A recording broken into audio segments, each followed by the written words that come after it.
Process of a build and sell. This is very textbook, but I'll run through it so you have a guide. Acquire the site, design it with your architect, budget and costing, drawing and permits, actual execution, stress of execution. Kakaroon kayo ng financial stress as you do this. And at the end of the day, the follow through, the advertise and selling. You cannot lose steam each step. Kailangan 101% at each step of the way. It takes process. It takes time to conceptualize these kinds of projects, di ba? Hindi lang puro magkano, anong profit, anong costing. It's not just about that. So, at least na-share ko sa inyo yung journey. Right? Construction tips, final. Identify your target client. I've been talking about this one. Identify your competitors. Yung tao may 15 million, saan pa siya pwedeng dalhin yung money niya? Cost of your construction is a big impact. I tell you, this is where you will win or lose in the construction. Quality of workmanship, big factor. If you get a poor contractor with a cheap, hindi sanay sa magandang quality, pangit talaga. There you go, the story and the packaging is very important. That's what I learned working for Ayala Land and the selling process. The selling process will be easy if you have a packaging. Nakita niyo how the story is happening? Kayo talaga. Okay, this is very simple lang. Don't spend too much time on this. The lesson is not about this. Do not focus on how much you're gonna make. Rule of thumb is 30% profit. Right? Game. How do you do it? Land is 16 million. So divided by 8 is 4 million per unit. The structure, we are estimating it at 6 million per unit. Mahal siya. I tell you, ang mahal siya. We wanted 4 million lang dapat. Okay?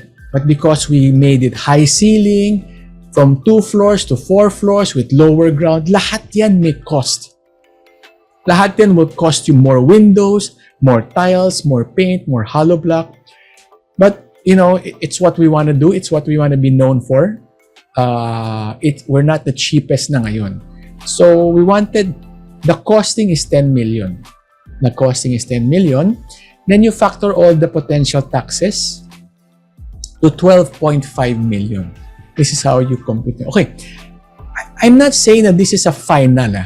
Diba? Pwedeng at the end of the day, pwede namin taasan pa yung pagbenta or pwede namin ibaba yung benta. But you just have to have a basis. So we mark up 3 million, 30% rule of thumb. Parang hindi naman siya rule of thumb eh. You know, you can make 20 if you're okay, if talagang hindi mo ma-stretch yung market. Diba? So again, it depends on your selling. If you can stretch your selling price, then so be it. Diba? Those townhouse na 80 million, they make so much more. Kasi tinaas na yung cost na by 5 million. Pero tinaas na yung selling price na by 10 million. So that's why the 80 million properties, ang ganda ng profit dyan. Tayo, we're barely just, bare minimum. So 3 million per unit ang markup.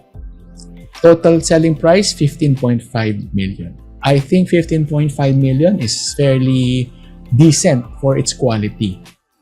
My only weakness is my 50 square meter land because I will be judged upfront by people.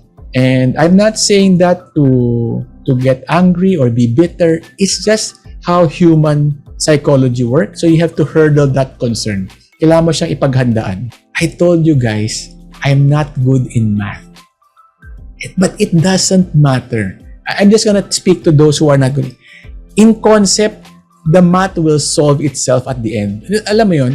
But my point is, do not be focused too much on the math. Pag solid yung product mo, solid yung solution mo, then it should be okay. To make 30 million in 2 years, sabi mo na, this goes for 2 years. You do the math. Can you make 30 million in 2 years? On the side, while you're still doing your work.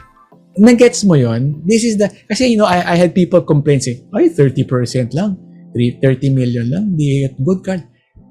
If you keep on not wanting to get this 30 million and wanting more, baka tumanda na tayo at hindi natin na-get tong 30 million na to. Imagine you are still working, you are still on your business, and yet on the side, Your contractor is doing everything for you. Your architect is the one drawing. You're not spending so much time on this one. Your contractor is drawing it. Your architect is doing it. Let's just assume that you have the capital. Then after 2 years, mabenta siya. You get 30 million. Profit. You set aside the profit. You use your 76 million again. Let's say maulit mo yan. Simple math lang. Mistakes to avoid. The foundation is very critical, guys.